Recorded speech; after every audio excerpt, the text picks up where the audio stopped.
আমরা বললাম। আচ্ছা, আর কি গোবিন্দের মহিমা? বলে আরেকটা আছে। আরেকটি গোবিন্দের মহিমার কথা তোমাকে বলি, শুনো। কোনো এক সময় সরস্বতী নদীর তীরে এক বিশাল যজ্ঞ করেছেন 88,000 মুনি ঋষিগণ একত্রিত হয়ে। এখন কেউ বলেন আমরা এই যজ্ঞতে ব্রহ্মার আরাধনা করব, কেউ বলেন বিষ্ণুর আরাধনা করবেন, কেউ বলে মহাদেবের আরাধনা করবেন। কেউ বলে ব্রহ্মা বড়, কেউ বলে বিষ্ণু বড়, কেউ বলে মহাদেব বড়। এই নিয়ে নানামুনির নানামত শুরু হয়ে গেল। তখন মধ্যস্থ ভৃগু মুনিকে পাঠালেন, আপনি যান, আপনি গিয়ে দেখেন তিনজনের মধ্যে কে বড়। তিনজনের মধ্যে কে বড় আপনি গিয়ে বিচার করুন, করে আপনি এসে বলবেন এবং সেই অনুসারেই আমরা কাজ করব। ভৃগু মুনি সর্বপ্রথম ব্রহ্মার কাছে গিয়েছিলেন। তো ব্রহ্মার কাছে যাওয়ার পরে গিয়ে দেখেন ব্রহ্মসভাতে গান বাজনা নৃত্য গীত কীর্তন হচ্ছে। তিনি এক স্থানে দাঁড়িয়ে আছেন, ব্রহ্মাকে দণ্ডবত প্রণামাদি কিছু করেন নাই। এতে ব্রহ্মা রেগে গিয়েছেন, অরে কুপুত্র, এত বড় দেবসভার মধ্যে তুমি এসেছো, তোমার শিষ্টাচার জ্ঞান নেই, এখানে এসে দণ্ডবত প্রণাম করবে না করে চুপচাপ দাঁড়িয়ে আছো। ভৃগু ঋষি বলছে, আমি তো আজকে তোমাদের এই অনুষ্ঠানের অতিথি, কর্তব্য ছিল তোমরা আমাকে সৎকার করবে, আসো আসো বসো বসো বলে চেয়ার টিয়ার দিবে। তা নয়, এতক্ষণ ধরে আমি রাস্তার মধ্যে দাঁড়িয়ে আছি, আবার আমাকে ক্রোধ দেখাচ্ছেন। ব্রহ্মা বলছেন, ওরে বড় ব্রহ্মজ্ঞান দিতে এসেছো আমাকে, বলে হাতে নিয়েছেন অস্ত্র বধ করার জন্য। তখন ভৃগু মুনি দৌড়ে দৌড়ে যাচ্ছেন আর অভিসম্পাদ দিচ্ছেন, রজস্যাম মহতম দ্রুতম যস্যাং মাম অবমান্যতে তস্মাৎ সর্বে লোকানায়াম পূজানাতম সমুস্পন্তি। হে পিতাজি, আপনি বড় তমগুণ রজগুণ বৈশিষ্ট্য, একটু সম্মানের হানি হলেই সঙ্গে সঙ্গে অস্ত্র উঠিয়ে নাও, তাকে প্রাণে বধ করে দিবে। আমি অভিসম্পাদ দিলাম, আজ থেকে পৃথিবীর থেকে আপনার পূজা মন্ত্র কবচ সব লুপ্ত হয়ে যাবে, কেউ ব্রহ্মার পূজা করবে না।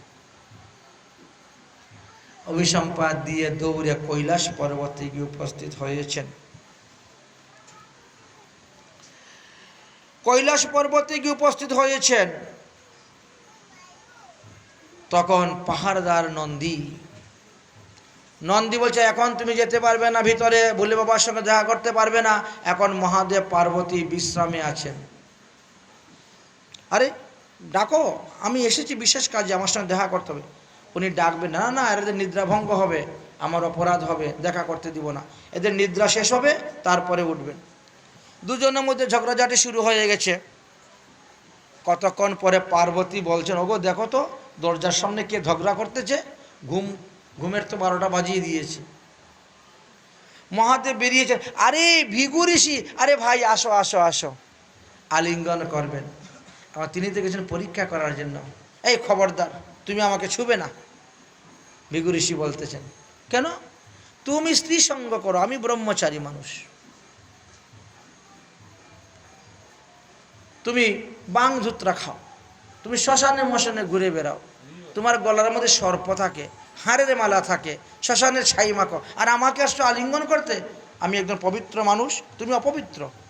মহাদেব রেগে গিয়েছেন, সঙ্গে সঙ্গে ত্রিশূল হাতে নিয়েছেন, এমনি দৌড় দিয়েছেন।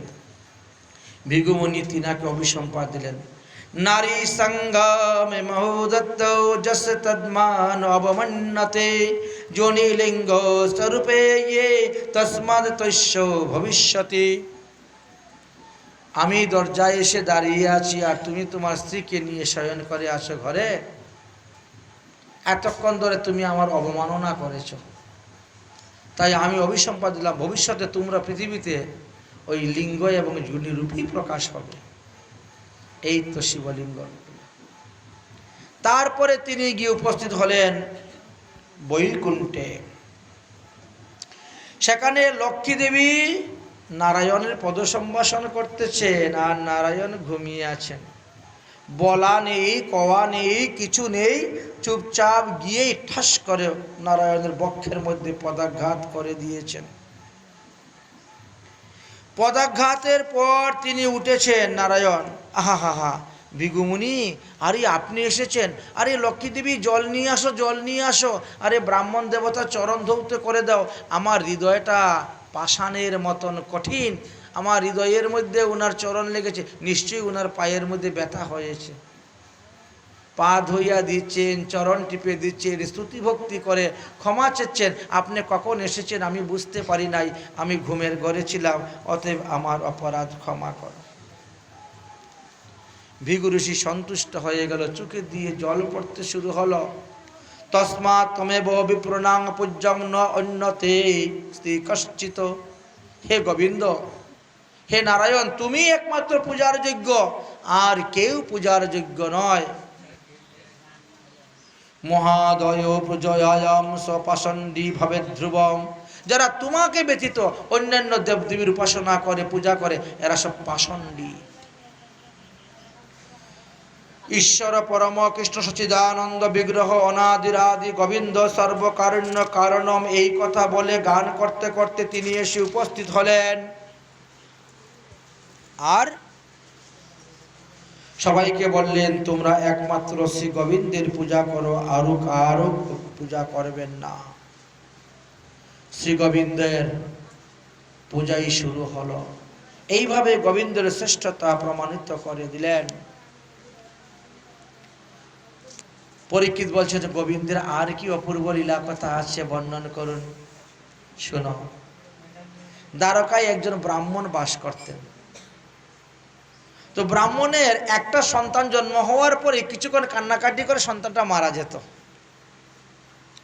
আর ওই ব্রাহ্মণ কি করত, ওই মৃত সন্তান নিয়ে এসে শ্রীকৃষ্ণের চরণতলে রেখে শ্রীকৃষ্ণকে গালি দিত, আপনি মহাপাপী, আপনি অপরাধী, আপনি অন্যায় কাজ করেন, আপনি অধর্ম কাজ করেন, এই জন্য আমার ছেলে মারা গিয়েছে।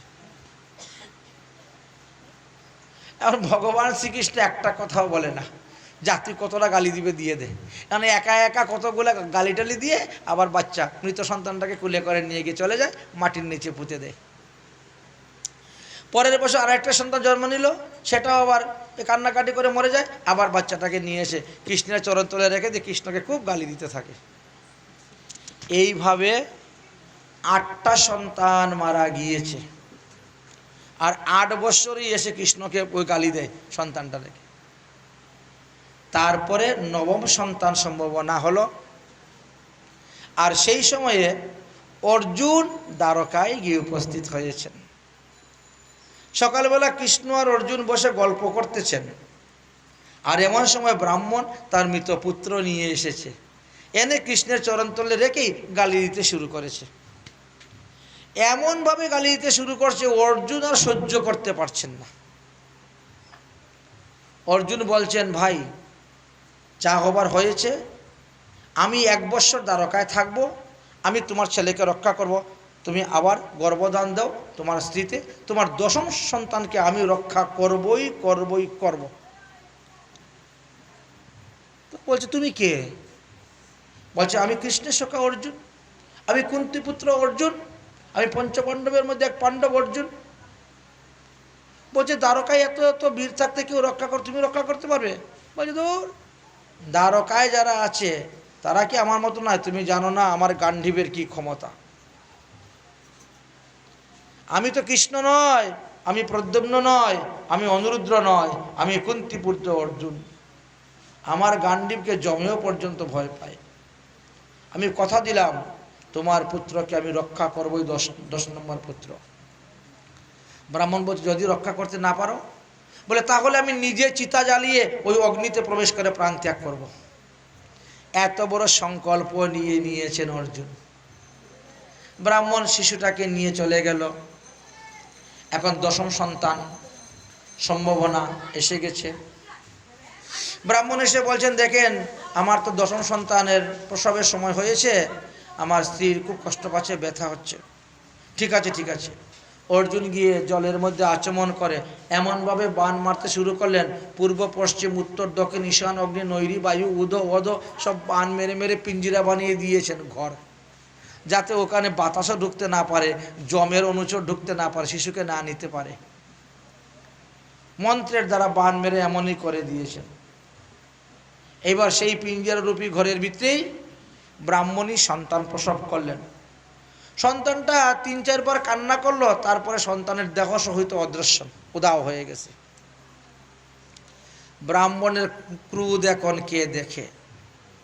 ব্রাহ্মণ এসে বলছে, ওরে ক্লিব, গালি দিচ্ছে ক্লিব বলে, যে পুংলিঙ্গ না স্ত্রীলিঙ্গ না, তা কিবলিঙ্গ বলে। তোমার কথা বিশ্বাস করে আমার কত বড় ক্ষতি হয়েছে। আগে তো আমি মরা ছেলের মুখটা তো দেখতে পারতাম, ছেলেটা কালো হয়েছে না সাদা হয়েছে, কীরকম হয়েছে গায়ের রংটা, কিন্তু তোমার কথা বিশ্বাস করে ছেলেকে দেখতেই পেলাম না। জন্ম নিল, 2-4 বার কানলো, তারপরে দেহস্য উদয় হয়ে গেল। অর্জুন তখন সঙ্গে সঙ্গে জমালয়ে গেলেন, গিয়ে দেখে সেই সন্তান তো জমালয়ে নাই।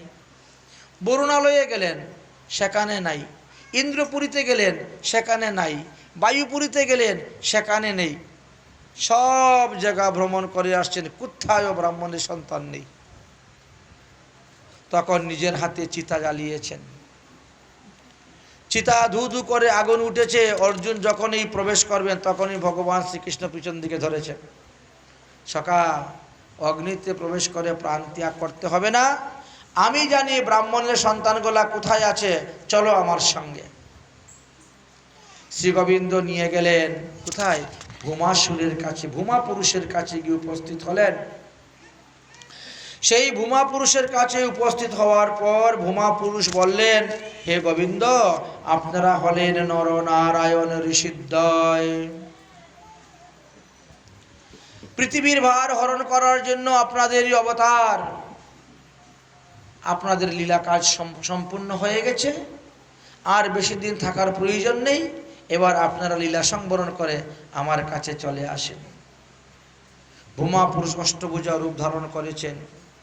শ্রী গোবিন্দ অর্জুনকে দেখানোর জন্য সেখানে প্রণাম করলেন, আর বললেন, এই দেখেন ব্রাহ্মণের 10টি পুত্র আমি এনেছিলাম তোমাদের সঙ্গে সাক্ষাৎ করার জন্য, কথা বলার জন্য। এই নেন ব্রাহ্মণের 10 পুত্র। ব্রাহ্মণের 10টি পুত্র নিয়ে চলে আসলেন এবং এসে দান করে দিলেন। ব্রাহ্মণ অত্যন্ত প্রসন্ন হয়ে গেলেন। পরীক্ষিত বলছেন, ভগবানের আর কি লীলা কথা আছে তা আপনি আমাকে বলুন। সুখদেব বললেন যে এই দ্বারকাতে যে ভগবান শ্রীকৃষ্ণের 1,61,080টি পুত্র ছিল,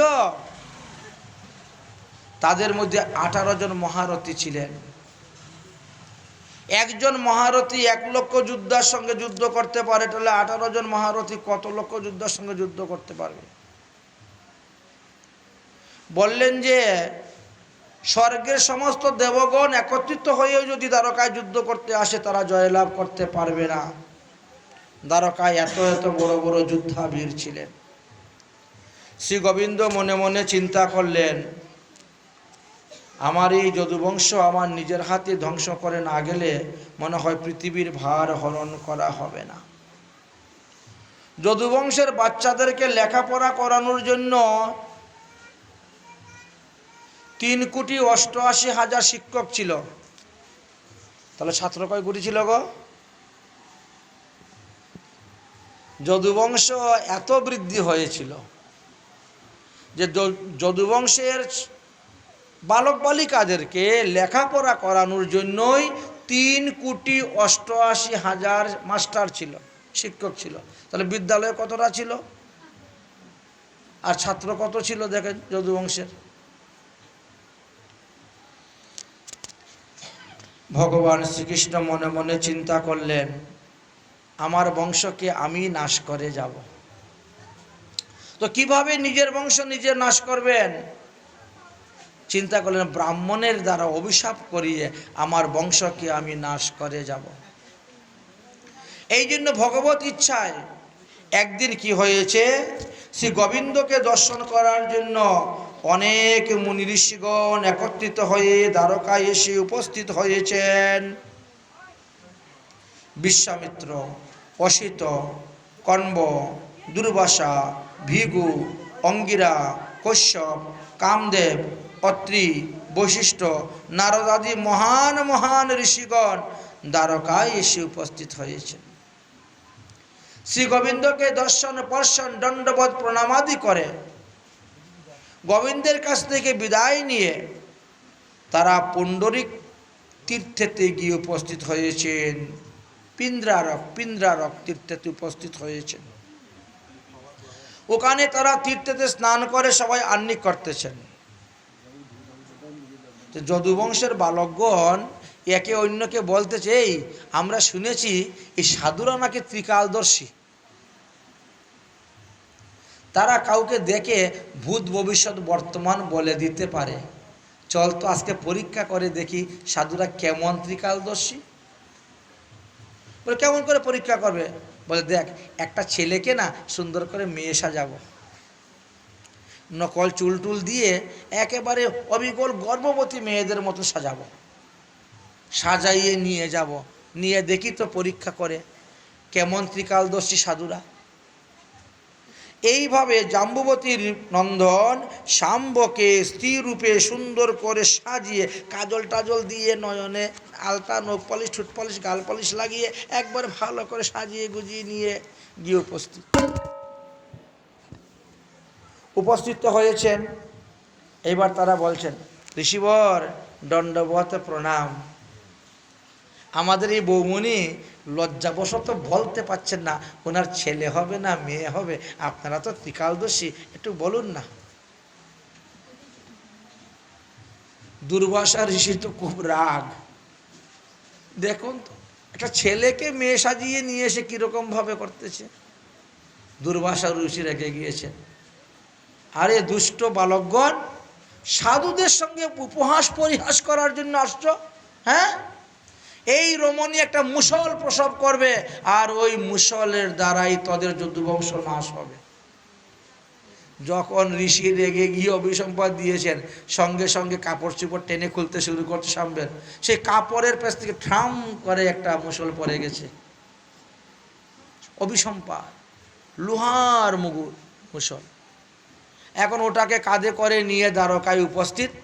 রাজসভার মধ্যে কাঁদতে কাঁদতে গিয়ে বলছেন, আমরা ঋষিদের সঙ্গে এরকম পরামর্শ ঠাট্টা মস্কারি করতে গিয়েছিলাম, আর ঋষি রেগে অভিসম্পাদ দিলেন, সত্যি দেখো একটা মুসল প্রসব হয়ে গেছে। সর্বনাশ! তাহলে এই মুসল আমাদের যদুবংশ নাশ করবে। তাহলে এই মুসল তো রাখা যাবে না, কি করা যাবে? ওটা পাথরের মধ্যে ঘষো, পাথরের মধ্যে ঘষে চূর্ণ করে দাও, মুসল থাকলেই যদুবংশ নাশ হবে।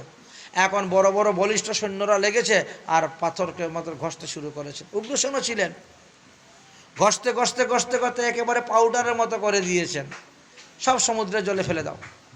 এখন এমন হয়েছে সূচের মতন ছোটো, ওটাকে ধরে আর ঘষা যায় না। কি করবে? যা সমুদ্রের জলে ফেলে দাও, ফেলে দিয়েছেন।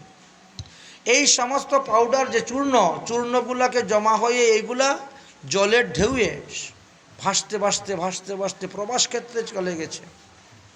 আর ওখানে গিয়ে এরকা নামক এক ধরনের বৃক্ষ হয়ে জন্ম নিয়ে সবাই দাঁড়িয়ে আছে। আর যে সুইয়ের মতো ছোট ছিল সেটা একটা বোয়াল মাছ খেয়েছে। এইবার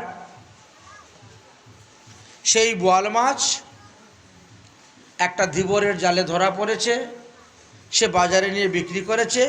এক বিয়াদ সেটাকে কিনে নিয়ে গেছে মাছটাকে। মাছ কাটার পরে মাছের পেটের ভিতরে ইনি পেরে গেল সেটা। বাহ, এটা খুব দারুণ জিনিস রে, এইটা দিয়ে আমি পাখি শিকার করতে পারবো, পশু শিকার করতে পারবো। ও আর তীরের মাথার মধ্যে লাগিয়ে রেখেছে পশু শিকার করার জন্য বিয়াদ। সবাই তো একটু শান্ত পেলেন, মনে চিন্তা করলেন, যা হোক যদুবংশ ধ্বংসের হাত থেকে রক্ষা পেলাম। এদিকে ঘুরতে ঘুরতে দেবর্ষী নারদ এসে উপস্থিত হয়েছেন। তখন বসুদেব দেবর্ষী নারদের পূজা টুজা করে এই বিপদের কথা বলছেন। এই বিপদ থেকে কিভাবে রক্ষা পাওয়া যাবে, কিভাবে ভগবান পাদপদ্ম লাভ করা যাবে, কিভাবে আত্মার কল্যাণ হবে, ইত্যাদি তত্ত্বকথা বলতে শুরু করলেন। তখন দেবর্ষী নারদ বললেন, আজকে আপনি আমাকে যে কটা প্রশ্ন করেছেন না, এই কটা প্রশ্ন কোনো এক সময় নিমি রাজা নবযুগেন্দ্রকে করেছিলেন। তো নবযুগেন্দ্র যেভাবে এই প্রশ্নের উত্তর দিয়েছিলেন, আমিও আপনাকে সেইভাবে সেই প্রশ্নের উত্তর দিব বলে তিনি সেই প্রশ্নের উত্তর দিতে শুরু করেছেন।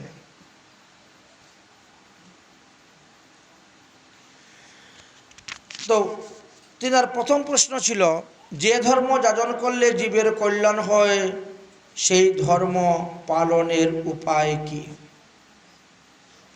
কোন ধর্ম যাজন করলে জীবের কল্যাণ হবে? নবযুগেন্দ্র প্রথম প্রশ্নের উত্তর দিলেন, একমাত্র ভগবত ভক্তি হৃদয়ে ধারণ করিয়া ভগবান শ্রীকৃষ্ণের উপাসনা করলেই জীবের কল্যাণ হবে, এছাড়া আর জীবের কল্যাণের কোনো উপায় নেই। এইভাবে একের পর এক প্রশ্ন করলেন। দ্বিতীয় প্রশ্নতে বললেন যে ভগবানের ভক্তি যে লাভ করব, ভগবানের ভক্তি করব, তো শিখব কিভাবে? বললেন ভক্ত সঙ্গ করো, শিখতে পাবে। আচ্ছা, ভক্তের লক্ষণ কি, ভক্ত কত প্রকার এবং কি কি জিজ্ঞেস করলেন। সেই সময়ে নবযুগেন্দ্রের মধ্যে হবি নামক যিনি ছিলেন তিনি বললেন যে ভক্ত তিন প্রকার আছে, উত্তম, মধ্যম, কনিষ্ঠ। সাধু, সাধুতর, সাধুতম। আচার্য এই প্রহরই প্রজারাং যত শ্রদ্ধায়াম যেত। অতএব শ্রেষ্ঠ ভক্তরা যে আচরণ করবেন সেই আচরণ অনুসারে আপনিও ভজন করে যান, আপনি অনায়াসে ভগবত পদপদ্ম লাভ করতে পারবেন। সাধুসঙ্গ, সাধুসঙ্গ সর্বশাস্ত্রে কয়, লবমাত্র সাধুসঙ্গে সর্বসিদ্ধি হয়, অতএব সাধুসঙ্গ করুন আপনি। নিমি মহারাজ তৃতীয় প্রশ্ন করলেন যে ভগবানের মায়া বড় দুর্বার, সহজে তাকে জয় করা যায় না, কিন্তু সাধুরা কিভাবে এই মায়াকে জয় করতে পেরেছে? তৃতীয় প্রশ্নের উত্তর দিকে অন্তরিক্ষ বললেন যে মায়ার দুইটি রূপ, এক হলো যোগমায়া আর এক হলো মহামায়া। যারা মহামায়ার আরাধনা করে তারা বৈভব, বিষয় সম্পত্তি, বিষয় সুখ, ইন্দ্রিয় সুখ লাভ করে। আর যারা যোগমায়ার আরাধনা করে তারা শ্রী গোবিন্দের পদপদ্ম লাভ করতে পারে।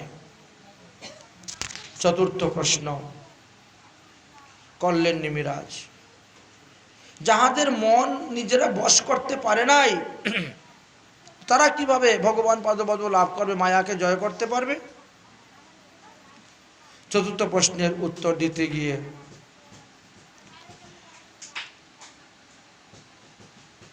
প্রবুদ্ধ বললেন, মায়াতে আবদ্ধ হওয়ার মূল কারণই হল আসক্তি।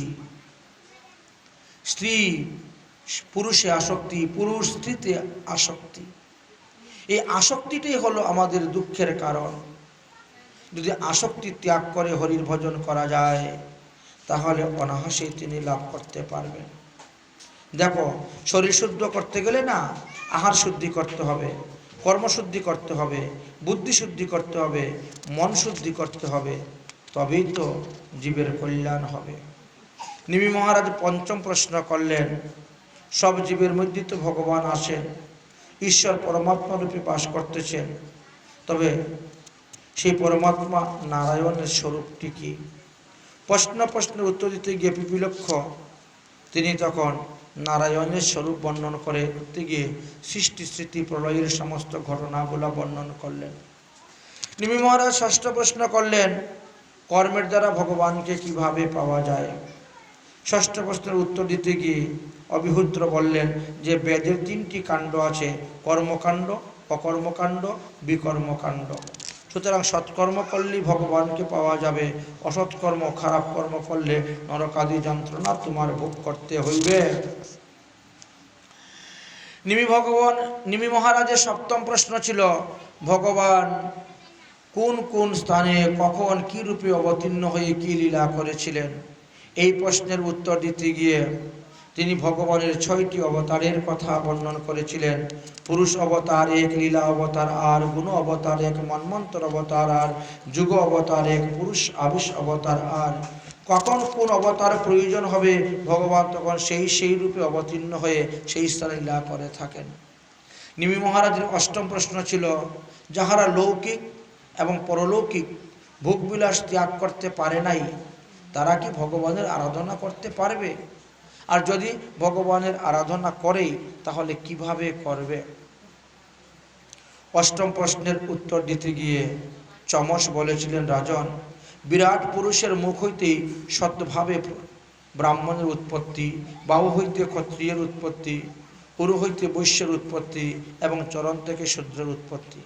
ঠিক তেমনিভাবে ভগবানের হৃদয় হইতে ব্রহ্মচর্য, বক্ষ হইতে বানপ্রস্থ, মস্তক হইতে সন্ন্যাস আর উরু হইতে গৃহস্থ আশ্রম। সুতরাং চারি বর্ণ চারি আশ্রম অনুসারে প্রত্যেকের হরিভজনের কথা বর্ণন করেছে। তবে হরিভজনই সকলের কর্তব্য। কৃষ্ণ ভুলিয়া যে জীব অনাদি বহির্মুখ, অতএব মায়া তারে দেয় সংসার রূপ। কখনো স্বর্গে উঠায়, কখন নরকে ডুবায়, দণ্ডকার গণকে যেন রাজা নদীতে চুবায়। অতঃপর নবম প্রশ্ন করলেন যে এখন তো ত্রেতাযুগ চলতেছে, তো কলিযুগের মানুষ কিভাবে ভজন করবে? আপনি কৃপা করে বলুন। আর কলিযুগে এক পাদ মাত্র ধর্ম, তিন পাদ অধর্ম, তো সেই যুগে মানুষ কিভাবে ভজন করবে? এই প্রশ্নের উত্তর দিতে গিয়ে নবযুগেন্দ্রের মধ্যে করভাজন বলল, তিনি বললেন, কৃষ্ণ বর্ণ তিসায় কৃষ্ণ সাঙ্গরূপাঙ্গয়স্র পার্ষদ যজ্ঞে সংকীর্তন প্রায় যজন্তি সুমেধসা। এই কলিযুগে যারা সুবুদ্ধিমান মানুষ, তারা হরিনাম সংকীর্তন দ্বারা, হরিনাম সংকীর্তন রূপী যজ্ঞের দ্বারা তারা কৃষ্ণ আরাধনা করবেন। সত্যযুগে 10,000 বছর তপস্যা করে মানুষ যে পুণ্য ফল লাভ করতে পারে নাই, ত্রেতা যুগে 1000টি যজ্ঞ করে মানুষ যে পুণ্য ফল লাভ করতে পারে নাই, দাপর যুগে 100 বছর পূজা অর্চনা করে মানুষ যে পুণ্য ফল লাভ করতে পারে নাই, কলিযুগের মানুষ কেবল অষ্টপ্রহর নাম যজ্ঞের দ্বারা সেই পুণ্য ফল লাভ করতে পারবে। কলিং স্বভাবজন্যম গুণনাম সরগ্রাহীনম যত্র সংকীর্তন নৈব সর্বশাস্ত্রবি অবিলম্বতে। কলিযুগে একমাত্র সংকীর্তনের দ্বারাই সমস্ত স্বার্থ পূর্ণ হয়ে যাবে, সমস্ত পাপের ক্ষয় হয়ে যাবে। এই কলিযুগে সারগ্রাহী যারা, তারা হরিনাম সংকীর্তনের দ্বারাই গোবিন্দের আরাধনা করবেন। তাহলে কৃষ্ণবর্ণ, কৃষ্ণ এই অক্ষর দুইটি, তৃষা অকৃষ্ণ, কালো বর্ণ নয়, গৌরবর্ণ তনু শ্রী শ্রী গৌর সুন্দরের উপাসনা করবে, গৌর সুন্দরের উপাসনা করবেন আর হরিনাম যজ্ঞের দ্বারা। তাই তো কলিযুগ পাবনবতার শ্রী শ্রী গৌরাঙ্গ মহাপ্রভু এই হরিনাম প্রবর্তন করে গিয়েছেন। এই ব্রজ প্রেম, রাধা প্রেম, গোপী প্রেম, গোপী দাস্য, রাধা দাস্য আমাদেরকে দিয়ে গিয়েছেন। যদি গৌর না হইত তবে কি হইত, কেমনে ধরিতাম দে, কেমনে ধরিতাম দে। শ্রীরাধার মহিমা প্রেমর সীমা জগতে জানা তো কে গো, জগতে জানা তো কে। আরে মধুর বৃন্দা বিপিন মাধুরী প্রবেশ চাতুরী সার, বরজ যুবতী ভাবের ভগতি শকতি হরিত কার, শকতি হরিত কার। গাও গাও গুণ গৌরাঙ্গের গুণ সরল করিয়া মন, সরল করিয়া মন। এ ভব সংসারে এমন দয়ালো নাহি দেখিয়ে কো জন, নাহি দেখিয়ে কো জন। আমি গৌরাঙ্গ বলিয়া নাগেন বলিয়া কেমনে ধরিনু দে। আরে বাসু সহিয়া পাশান দিয়া বিধি করিয়াছে কেমনে,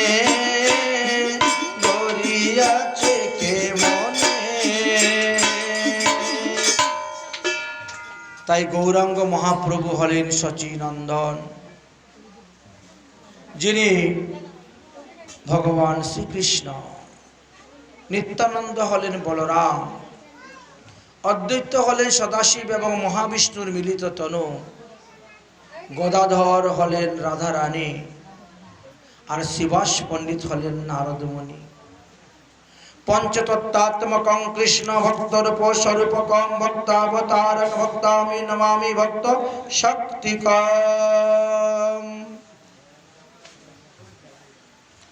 এইভাবে বসুদেবকে সাধন ভজনের সমস্ত পদ্ধতির কথা বলে দিয়ে দেবর্ষি নারদ প্রস্থান করবেন। বসুদেব জিজ্ঞেস করলেন, এইভাবে ভজন করলে আমার আত্মার কল্যাণ হবে তো? দেবর্ষি নারদ বললেন, হে বসুদেব, আরে শিশুপাল সারা জীবন কৃষ্ণের নিন্দা করে যদি সে ভগবানের সঙ্গে একাত্মা হয়ে যেতে পারে, লীন হয়ে যায়, পন্দ্রু সার্ব আদি রাজাগণ বৈরীভাবে শ্রীকৃষ্ণকে চাল চলন লীলাবিলাস করে যদি তাদের কল্যাণ হয়, তাহলে শ্রদ্ধা সহিত ভক্তি সহিত প্রেমের সহিত যারা ভজন করবেন তাদের তো কল্যাণ হবেই হবেই হবে। পরীক্ষিত জিজ্ঞাসা করলেন, ভগবানের আর অপূর্ব লীলা কি আছে আমাকে বলুন। সুখদেবজি বলছেন, একদিন কি হয়েছে জানো? একদিন ব্রহ্মা আদি সমস্ত দেবগণ ভগবান শ্রীকৃষ্ণের নিকটে এসে উপস্থিত হয়েছেন। হে প্রভু, আমরা আপনাকে আহ্বান করেছিলাম কংস আদি অসুরগণকে বধ করে পৃথিবীর ভার হরণ করার জন্য, সাধুদেরকে রক্ষা করার জন্য, ধর্ম স্থাপনের জন্য। এই তিনটি কার্য আপনার সম্পূর্ণ হয়ে গেছে, এবার আপনার বিদায়। আপনি এখন লীলা সংবরণ করে আপনি নিত্য ধামে চলে যান। দেবতারা যখন এইভাবে বললেন, শ্রী গোবিন্দ চিন্তা করলেন, হ্যাঁ অবশ্যই আমি যাব, আমার এখন যাওয়ার সময় এসে গেছে। 125 বৎসর হয়ে গেছে আমি এই ধরাধামে লীলা করতেছি। দেবতাদেরকে বিদায় দেওয়ার পর থেকেই দ্বারকাতে ভূমিকম্প শুরু হয়ে গেছে, উল্কাপাত, বজ্রপাত এমনভাবে শুরু হয়েছে, 13 দিনে এক পক্ষ হওয়া শুরু হয়েছে। সবাই ভীত কম্পিত। ভগবান শ্রীকৃষ্ণ বললেন, দেখো ব্রাহ্মণের অভিশাপ, আমাদের দ্বারকাপুরী নষ্ট হয়ে যাবে, অতএব যাও যাও তাড়াতাড়ি পালাও পালাও সবাই দ্বারকা ত্যাগ করে প্রবাস ক্ষেত্রে গিয়ে আশ্রয় গ্রহণ করো, সেখানে গিয়ে যজ্ঞ করো, হোম করো, দান করো, ব্রত করো, তপ করো, স্নান করো তীর্থে, তপস্যা করে দেখো যদি ব্রাহ্মণের অভিসম্পাত থেকে তোমরা মুক্তি লাভ করতে পারো তবেই ভালো কল্যাণ। শ্রী গোবিন্দ এইভাবে সবাইকে বলছেন। এমন সময় উদ্ধব মহাশয় এসে উপস্থিত হয়েছেন। শ্রী গোবিন্দকে দণ্ডবোধ প্রণাম করে বলছেন, প্রভু আপনার লীলা বুঝা ভর ভার, আপনি কি সত্যি নিত্যধামে চলে যাবেন? শ্রী গোবিন্দ তখন উদ্ধবের হাত ধরে একটা নির্জন স্থানে নিয়ে গেলেন, নিয়ে গিয়ে বললেন যে আর মাত্র 7 দিন আছে, আর মাত্র 7 দিন আছে, 7 দিন পরেই এই দ্বারকাপুরী আর থাকবে না। আমি যখন এই লীলা সংবরণ করে নিত্যধামে চলে যাব, সঙ্গে সঙ্গে সমুদ্রের জল এতই উচ্চলিত হয়ে উঠবে যে স্বর্ণ দ্বারকা ডুবিয়ে দিবে, একটা লোক বাঁচতে পারবে না, দ্বারকা যারা থাকবে সব মরে যাবে। তাই বলছি এখনো সময় আছে, সবাই চলে যাও প্রবাস ক্ষেত্রে। উদ্ধব বলছেন, হা আপনি চলে গেলে আপনার ভক্তরা কেমন করে বাঁচবে, কি নিয়ে বাঁচবে? শ্রী গোবিন্দ বলছেন, আমি চলে গেলে ভক্তরা আমার বিগ্রহকে পূজা করে বাঁচবে। আমার 8 প্রকার বিগ্রহ আছে, শৈলময়ী, দারুময়ী, লেপ্যময়ী, লেক্যময়ী, সেক্যময়ী, মনোময়ী, মণিময়ী, 8 প্রকার বিগ্রহ আছে।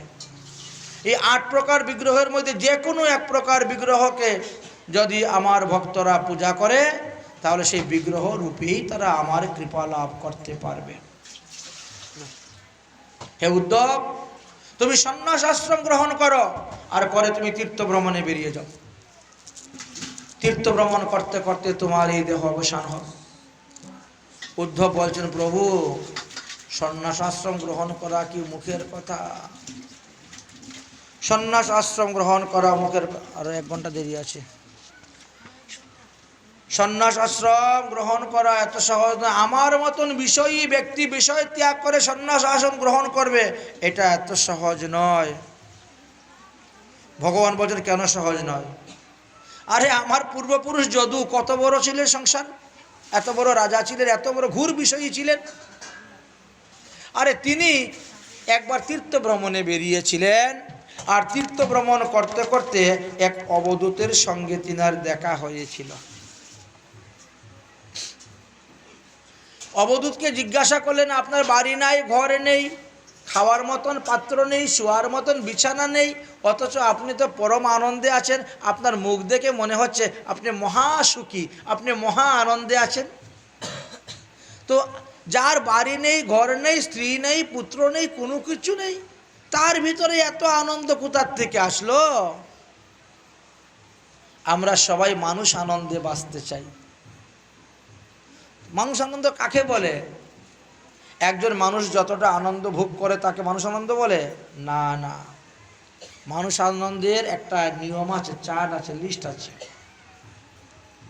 এইগুলো যদি ভোগ করতে পারো তবেই আপনি মানুষ আনন্দ।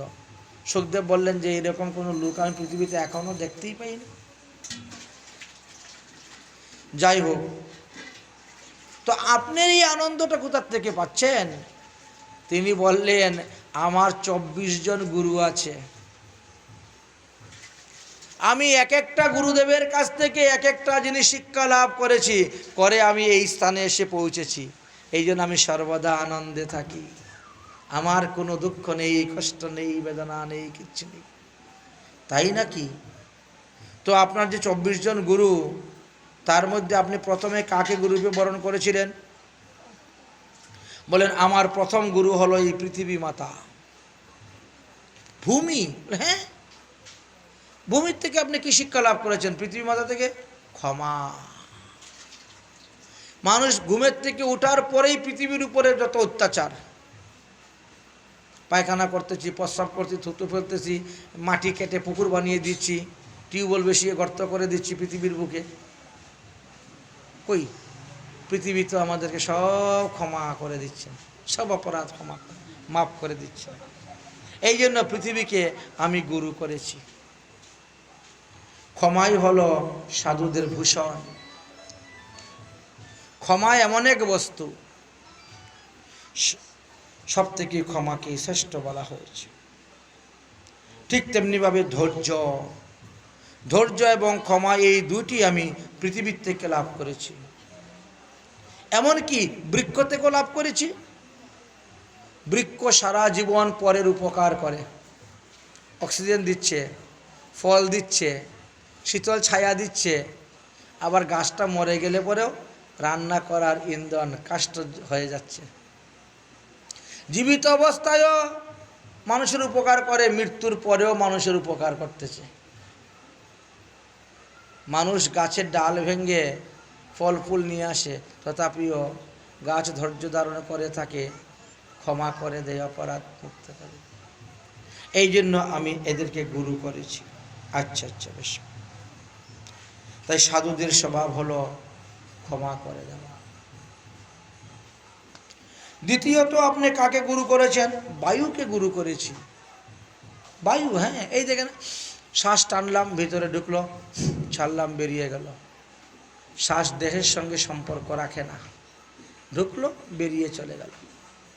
ঠিক তেমনিভাবে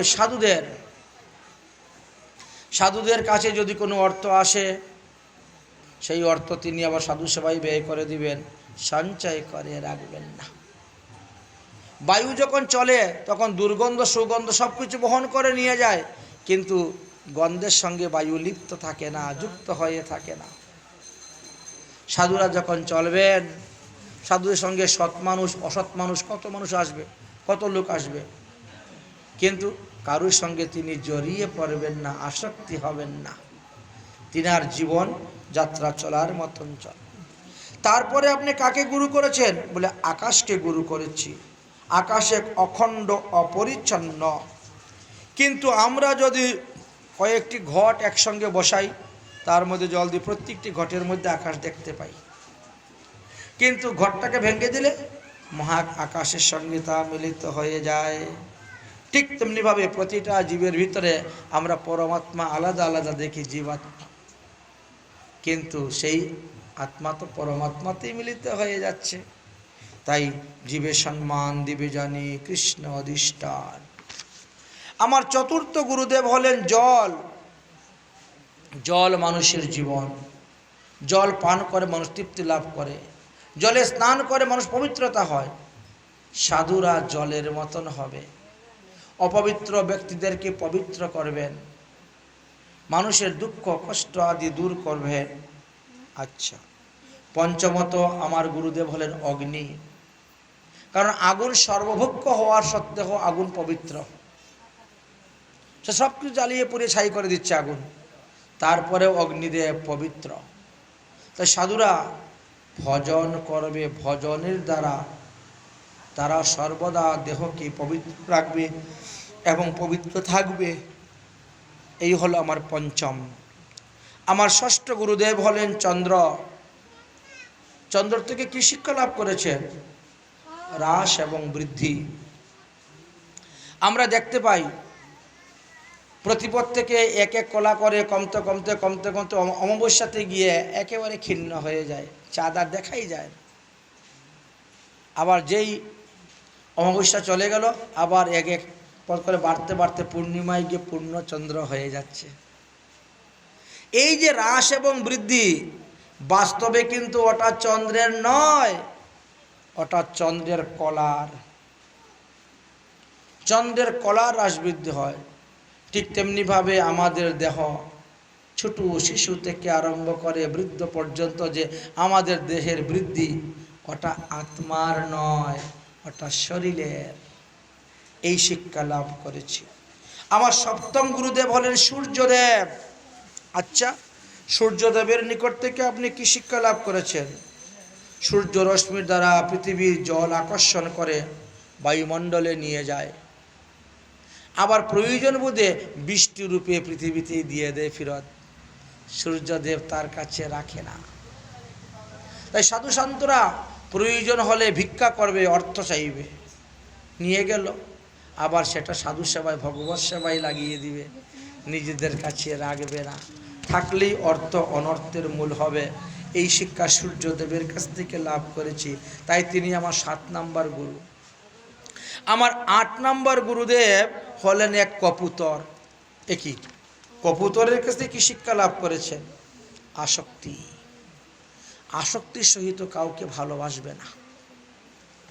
শুনো, এক কবুতরি গাছের ডালের মধ্যে বাস করতেছে,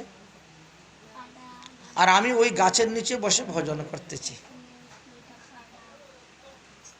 তো ঝড় বৃষ্টি হচ্ছে, কোথার থেকে এক কবুতর উড়ে উড়ে এই গাছের ডালের মধ্যে এসে বসেছে। এখন কবুতর কবুতরি দুজনের মধ্যে কথাবার্তা কি জানি হলো, হতে হতে তারা দুজনের মধ্যে ভালোবাসা হয়ে গেছে। একজনে অন্যকে বিয়েও করে নিল। এখন কবুতর না খাইলে কবুতরি খায় না, কবুতরি না ঘুমাইলে কবুতর ঘুমায় না। মানে এত মাখামাখি আসক্তি, এত ভালোবাসা হয়েছে। কিছুদিন পরে কবুতরি কটা ডিম পেড়েছে। এখন ডিমকে না দিলে তো বাচ্চা ফুটবে না। কবুতর তো কামুক, হ্যাঁ ঠিক আছে ঠিক আছে, তুমি ঘরে থাকো, ডিমটাকে দাও, আমি খাবার নিয়ে আসতেছি। সে কত দূর দূরান্ত উড়ে যায়, নিজে খায়, আবার খাবার মুখে করে নিয়ে আসে, এনে গিন্নিকে খাওয়ায়। এইভাবে কিছুদিন গত হয়ে গেল, ডিম ফুটলো, বাচ্চা বেরোলো। এবার তো আহার আরও বেশি প্রয়োজন। প্রতিদিন যে কতবার যায় আহার নিয়ে এসে, এইভাবে খাওয়ায়।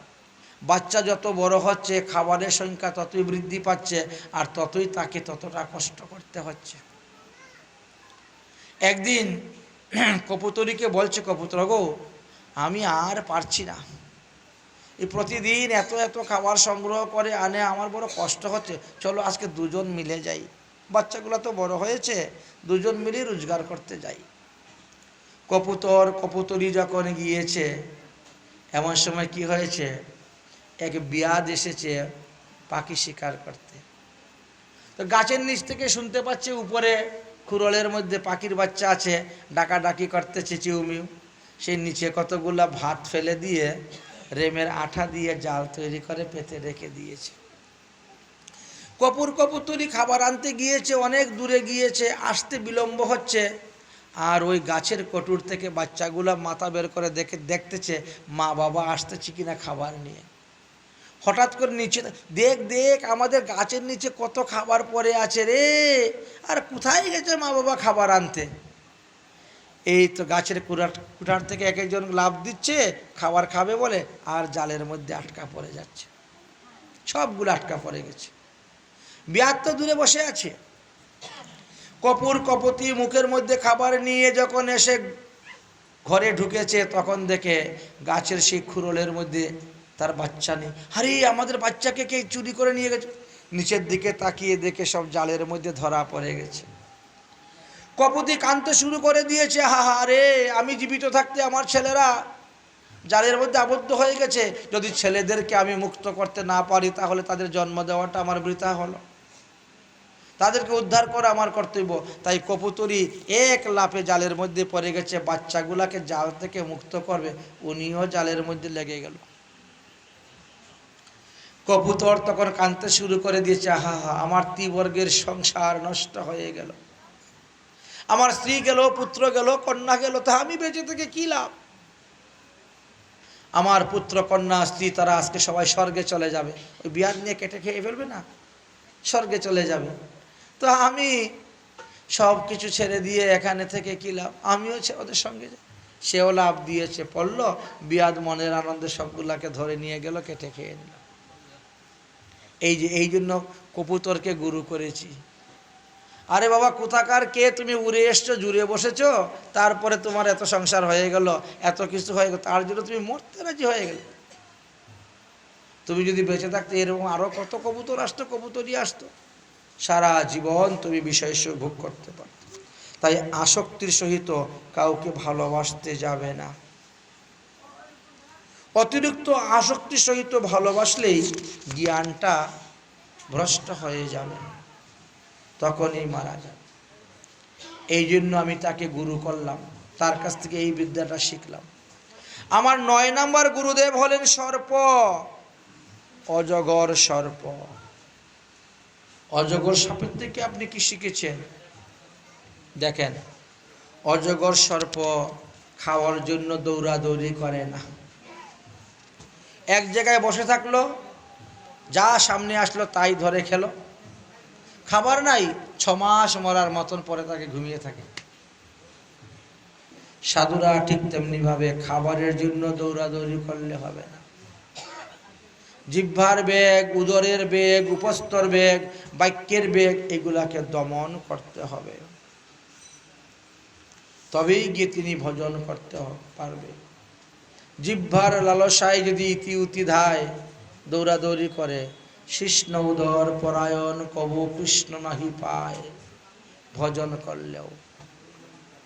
এই জন্য আমার 10 নম্বর গুরু হলেন অজগর সর্প। আচ্ছা, 11 নম্বর গুরুদেব আপনার কে? বলে একটি পতঙ্গ। পতঙ্গকে গুরু করলেন? হ্যাঁ, এই রাত্রিবেলা দেখবে আগুন জ্বালাবে, যত পতঙ্গ আছে সব উড়ে উড়ে আসবে, কারণ আগুনটা দেখতে লাল, সুন্দর লাগে, সুন্দর দেখে তার উপরে আসক্তি হয়, আসবে, ঘোরাঘুরি করবে, তারপরে ভিতরে ঢুকতে যায়, তখনই পুড়ে মরে যায়। তাই পতঙ্গকে গুরু করেছি। সুন্দর বস্তু দেখতে গিয়ে তাকে আস্বাদন করতে গেলেই মরতে হবে। আমার 12 নম্বর গুরুদেব হলেন ভ্রমর। ভ্রমরের নিকট থেকে আপনি কি শিক্ষা লাভ করলেন? বলে দেখেন, ভ্রমর ফুলের মধু খায়। ভ্রমরের দাঁত এত শক্ত, কাঠের বাক্সের মধ্যে যদি আপনি রাখেন ও কাঠ কেটে বেরিয়ে চলে যাবে। ভ্রমররা কাঠ কাটে, দেখেছো? অনেকের ঘরে দেখবেন ওই কাঠ কাটতেছে ভ্রমর। এত বড় বড় কালো কালো ভ্রমর থাকে না, মোটা মোটা, কাঠ কেটে দেয়। সেই ভ্রমর একবার খুব ক্ষুধা পিপাসা লেগেছে, সে উড়তে উড়তে একটা পদ্ম বনে গিয়েছে। ওটা জলপদ্ম ছিল, স্থলপদ্ম একটা, জলপদ্ম একটা। জলপদ্ম গিয়ে ওই পদ্মের উপরে বসে খুব সুন্দর মধু পান করছে। মধুপান করতে করতে করতে করতে একেবারে মত্ততা এসে গেছে মধুপানে। এদিকে সূর্য অস্ত হয়ে গেছে, পদ্মফুলের পাপড়ি সব বন্ধ হয়ে গেছে। সূর্য অস্ত গেলে পাপড়ি ফুল বন্ধ হয়ে যায়।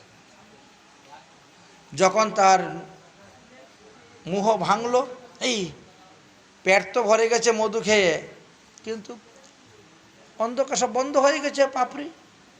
ও সূর্য অস্ত হয়ে গেছে, এই জন্য পদ্ম ফুলের পাপড়িটা বন্ধ হয়ে গেছে। না থাক, যখন আমি তার মধুটাই পান করেছি এতক্ষণ, তো তাকে দুঃখ দেওয়াটা আমার ঠিক হবে না। কারণ আমি ইচ্ছা করলে তো পদ্ম ফুলের পাপড়িকে কেটে বেরিয়ে চলে যেতে পারি। তো কি দরকার বেরোবার? আজকে সারা রাত্রি তার বুকের উপরই শুয়ে থাকবো কেশরের মধ্যে। কালকে সকালে সূর্য উদয় হবে, পাপড়িগুলো আবার প্রকাশিত হবে, আমি উড়ে চলে যাব। কত জ্ঞানের কথা না, ভালো কথা, বুদ্ধিমানের কথা। তাই সে এই বিবেচনা করে পদ্ম ফুলের উপরই রইল শুয়ে। রাত্রিবেলায় একদল পাগলা হাতি নেমেছে, যত পদ্ম ফুল ছিল সব ছিঁড়ে ছিঁড়ে খেয়ে ফেলল। বাস, হাতির পেটে চলে গেল, মরে গেল। আসক্তি, আসক্তির সহিত যদি কেউ সংসার করে, তাহলে সে কখনো সংসার ত্যাগ করে সন্ন্যাস গ্রহণ করতে পারবে না। ওইভাবেই সংসারে পরে মরতে হবে। এই জন্য এই ভ্রমরকে আমি গুরু করেছি। তারপরে আপনি কাকে গুরু করলেন? ও আমার 13 নম্বর গুরু হলেন মৌমাছি। মৌমাছিকে কি শিক্ষা করলেন? দেখেন, মৌমাছি এত কৃপণ, সারা দিন যাবে মধু সঞ্চয় করে আনবে, কিন্তু খাবে না, রেখে দিবে ঘরে, থাক পরে খাবো। আবার উড়ে উড়ে যাবে, আবার অজস্র পরিশ্রম করে কত শত ফুলের মধ্যে বসে মধুপান করে করে আসে, জমা করছে। শেষ পর্যন্ত মানুষরা কি করে? মৌমাছিকে তাড়িয়ে দিয়ে মধু নিয়ে চলে আসে। তো এই জন্য মৌমাছিকে গুরু করেছি। বাবা, ধন সংগ্রহ করবে, সেই ধন যদি ভগবত সেবায় লাগাতে না পারো, তাহলে চুরে নিয়ে যাবে, ডাকাইতে নিয়ে যাবে, পুলিশে নিয়ে যাবে, উকিলে নিয়ে যাবে, ডাক্তার নিয়ে যাবে, কবিরাজরা নিয়ে যাবে। এই জন্য সাবধান। এই মৌমাছি থেকে আমি শিক্ষা লাভ করেছি। আচ্ছা, তারপরে আপনি কাকে গুরু করেছেন? ও আমার 14 নম্বর গুরু। আমার 14 নম্বর গুরু হলো একটা হাতি। কারণ হাতি বড় কামুক। ও স্ত্রী সঙ্গ স্পর্শ এত সুখ পায়, সঙ্গ স্পর্শ। তো যারা হাতি ধরে তারা কি করে? জঙ্গলের মধ্যে একটা বিরাট বড় গর্ত করে, উপরে হালকা হালকা বাঁশ দিবে, ড্রাম চাষ ফেলে দিবে, তার উপরে মাটির চড়াটি দিবে, শুলা দিয়ে তৈরি করে হাতি বানিয়ে রাখবে, চতুর্দিকে কলা গাছ রোপণ করবে। আর ওই হস্তিনী ঋতুবতী হলে যেভাবে ডাকে ওইভাবে ডাকতে শুরু করবে। হস্তিনীর ডাক শুনে কামুক হাতি তখন দৌড়ে আসে তার সঙ্গে সহবাসের জন্য, আর তখন হুড়মুড় করে ভেঙে পড়ে যায় গর্তের ভিতরে। মাহুতেরা তখন ওখানে তাকে না খাওয়িয়ে রেখে শিক্ষা দিয়ে দিয়ে তারপরে মানুষ এত বড় হাতিকে তাদের নিজের বসে নিয়ে চলে আসে। এই জন্য আমার 14 গুরু হলেন হাতি। হাতির নিকট থেকে আমি এই শিক্ষাই লাভ করেছি, যদি কেউ স্পর্শ সুখ লাভ করতে চায় তাহলে তাকে এইভাবেই দুঃখ পেয়ে অন্যের অধীন হয়ে থাকতে হবে। নিজের স্বাধীনতা বলতে আর কিছুই থাকবে না। আচ্ছা, তারপরে আপনি কাকে গুরু করেছেন? বলে একটি হরিণকে গুরু করেছিলাম। এ কি 15 নম্বর গুরুদেব আপনার হরিণ, তার থেকে কি শিখেছেন? বলে যদি কেউ তির্যক বাঁশি বাজায়, হরিণ তখন একভাবে কান দিয়ে শুনতে থাকে, আর ওই সময় বিয়ার তাকে বান মেরে মেরে ফেলে। অর্থাৎ গ্রাম্য কথা না শুনিবে, সাধুরা যদি গ্রাম্য কথা শুনে তাহলে তিনিও ওই তাদের বানেতে বিধ হয়ে যাবেন আর মরবেন। আচ্ছা, তারপরে আপনি কাকে গুরু করেছেন? আমার 16 নম্বর গুরু হলো একটা মাছ। ও মাই, মাছের কাছ থেকে আপনি কি শিক্ষা লাভ করেছেন? দেখো, মাছের পর্যাপ্ত পরিমাণে খাবার পুকুরে আছে, জলের মধ্যে আছে, মাটিতে আছে, কিন্তু এত কিছু থাকা সত্ত্বেও মানুষ যখন বড়শির মধ্যে কিছু দিয়ে টুপ দেয়, এত নিচে থাকা সত্ত্বেও মাছ উপরে এসে খাপ করে ধরে ফেলে, আর যেই ধরলো বড়শিটা গলার মধ্যে লেগে গেল, এই তাকে মরতে হলো। লুভ এর কারণেই মানুষ মরে। তাই সাধুরা কোনো বস্তুর প্রতি লোভ করবে না, এই শিক্ষাটা আমি মাছের নিকট থেকে শিখেছি। আচ্ছা, আপনার 17 নম্বর গুরুদেবের নাম কি? বলে একজন বেশ্যা। আরে আপনি এত বড় একজন অবধূত, সন্ন্যাস আশ্রমের উপরে অবধূত, আর আপনাকে বেশ্যাকে গুরু করলেন? বলে হ্যাঁ, ওর কাছ থেকে তো শিকার আছে রে বাবা, যার কাছ থেকে একক শিখতে পারি তিনিই আমার গুরু। আচ্ছা, তো তিনার কাছে কি শিখেছ? আশাহি পরম দুঃখ, নিরাশা পরম সুখ। আমি এই শিক্ষা লাভ করেছি।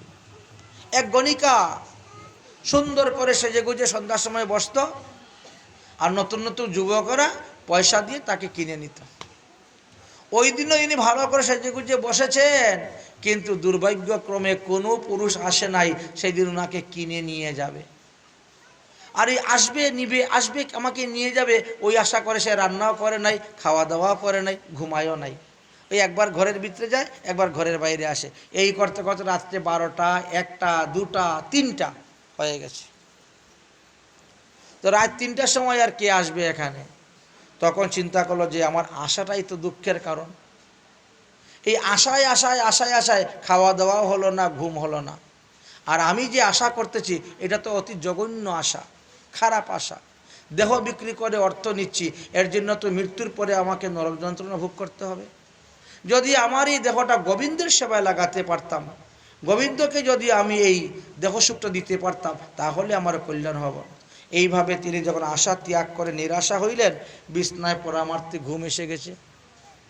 যতক্ষণ আশা ছিল টাকার, ততক্ষণ ঘুম আসে না। এই জন্য আমি তিনার কাছ থেকে শিখেছি আশাহি পরম দুঃখ, নিরাশা পরম সুখ। তাই এই বেশ্যাকে আমার 17 নম্বর গুরু করেছি। আচ্ছা, আপনার 18 নম্বর গুরুকে বলছেন? আমার 18 নম্বর গুরু হলেন কুরোর পক্ষী, ছোট্ট একটা পক্ষী। ওই ছোট পক্ষী উড়তে উড়তে গিয়েছে, বনের মধ্যে দেখে একটা পশু মরা পড়ে আছে। ওই পশুর মাংস খেয়েছে, আবার কতগুলো মাংস ঠুটে করে নিয়ে রওনা হয়েছে, ঘরে নিয়ে রাখবে, পরে খাবে। এমন সময় বড় একটা পক্ষী দেখে ফেলেছে, ওর মুখের মধ্যে খাবার আছে। বড় পক্ষী গিয়ে ছোটো পক্ষীর চঞ্চুতে ধরে টানাটানি করতেছে খাবার, কিন্তু ছোটো পাখিটা খাবার ছাড়বে না। বড় পক্ষী তার পাখা দিয়ে দিয়েছে বাড়ি, উপর থেকে ঘুরে ঘুরে ঘুরে ঘুরে ঘুরে ঘুরে মাটিতে পড়ে গেল। তথাপিও মুখের থেকে খাবার ছাড়ছে না। সেই বড় পক্ষী ছোটো পক্ষী মারামারি করতে করতে ছোটো পক্ষীকে মেরে তারপরে মাংসখণ্ড নিয়ে চলে গেল বড় পক্ষী। আমি তখন বুঝতে পারলাম যে যদি ওই মাংসখণ্ডটা সে ত্যাগ করে দিত, তাহলে তার মৃত্যু হতো না। ত্যাগ করতে পারে নাই।